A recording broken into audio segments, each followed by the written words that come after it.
समुंदर की दुनिया में एक ऐसा रूट है जहाँ से गुजरना हर शिप के लिए नाइटमेयर बन जाता है। ये जगह है केप हॉर्न, साउथ अमेरिका के साउदर्न टिप पर।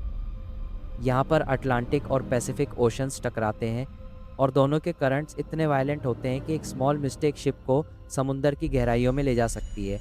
केप हॉर्न काफ़ी दिनों तक दुनिया का सबसे इम्पोर्टेंट ट्रेड रूट था।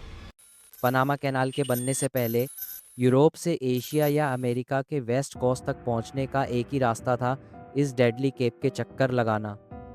लेकिन इस जर्नी का मतलब होता था कांस्टेंट डेंजर। इस एरिया का सबसे बड़ा प्रॉब्लम है वेदर। यहाँ विंड्स 200 किलोमीटर पर आवर तक पहुंच सकती हैं। बारिश, स्टॉर्म और फॉग मिलकर ऐसा एनवायरनमेंट बनाते हैं जहां नेविगेशन ऑलमोस्ट इम्पॉसिबल लगता है। सेलर्स कहते थे कि ये जगह खुद मौत का घर है। ओशन करंट्स और जायंट वेव्स और भी खतरनाक बनाते हैं। यहाँ 30 मीटर तक की रोग वेव्स रिपोर्ट हुई हैं। एक नॉर्मल कार्गो शिप या सेलिंग वेसल इन वेव्स के सामने पावरलेस हो जाता है। आइसबर्ग्स भी एक और हिडन थ्रेट हैं। अंटार्कटिका से आने वाले ग्लेशियर्स कई बार शिप्स के रास्ते में मिलते हैं। स्टॉर्म्स और लो विजिबिलिटी में इन्हें डिटेक्ट करना मुश्किल होता है और कोलिजन का मतलब इंस्टेंट डिस्ट्रक्शन।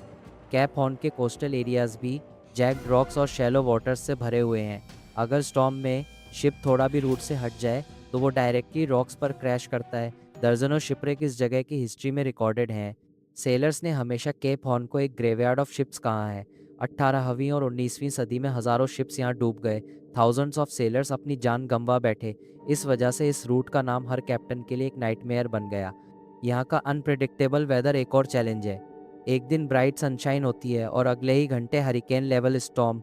फोरकास्टिंग के बावजूद कंडीशंस इतनी रैपिडली चेंज करती हैं कि शिप क्रू को रिएक्ट करने का टाइम ही नहीं मिलता। मॉडर्न शिप्स और एडवांस्ड नेविगेशन सिस्टम्स के बावजूद केप हॉर्न से गुजरना आज भी रिस्की है। Cargo ships usually Panama canal prefer करती हैं, लेकिन जो वेसल्स यहाँ से जाती हैं उन्हें एक्सट्रीम प्रिकॉशंस लेनी पड़ती हैं। सेलर्स के लिए केप हॉर्न सिर्फ एक रूट नहीं, एक अल्टीमेट टेस्ट है। जिस कैप्टन ने सक्सेसफुली इसे क्रॉस किया हो उसे एक बैज ऑफ ऑनर मिलता है। यही वजह है कि बहुत से ट्रेडिशनल सेलर्स अपनी लाइफ का सबसे बड़ा अचीवमेंट कैप हॉर्न क्रॉस करना मानते हैं। कैप हॉर्न का डर सिर्फ फिजिकल डेंजर नहीं, साइकोलॉजिकल भी है। यहाँ का आइसोलेशन, स्टॉर्म्स की आवाज़ा और एंडलेस ओशन सेलर्स के दिमाग पर हैवी इम्पैक्ट डालता है। कई लोग कहते हैं कि यहाँ समुंदर का अपना एक हॉन्टिंग प्रेजेंस है और इसी वजह से केप हॉर्न आज भी एक इनफेमस लीजेंड बना हुआ है। शिप्स यहाँ से गुजरती हैं तो डर और रिस्पेक्ट दोनों के साथ। ये ओशन रूट हमेशा याद दिलाता है कि नेचर के सामने इंसान कितना छोटा और पावरलेस है।